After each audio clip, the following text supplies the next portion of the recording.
Apata Uyes Attainment TV, your #1 birthday arena.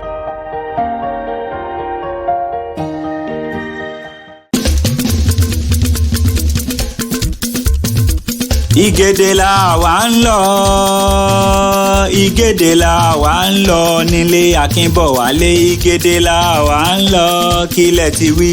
Ìgèdè la wà ń lọ, Ìgèdè la wà ń lọ nílé Akínbọ̀wálé, Ìgèdè la wà ń lọ.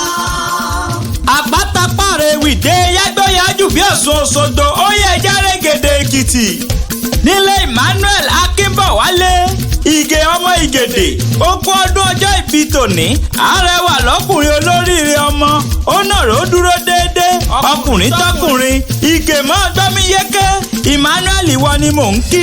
Akínbọ̀wálé ńlẹ́ ooo, ọmọ elémi ní Gèdè amádìyẹ ṣèrèké, elémi léwí kí mi gbẹ́dìyẹ sìn, mo wí mẹ́sẹ̀yẹ omi ọní lásọmọ mú kí Gèdè sọ̀rọ̀ àgbókùmọ̀rìwò nàmúṣẹlẹ̀ wọ́ yúyúyú.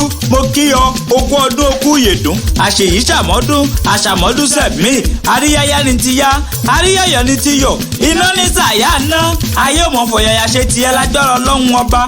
Bó ti sọdún èyí wá sèmí ìsí Àpáta Pàrẹwì òun lèmi ń jẹ́. Happy birthday to you now and I wish you long life and prosperity.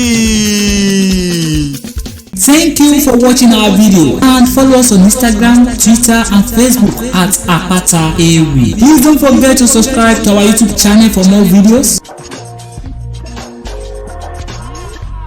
We love you.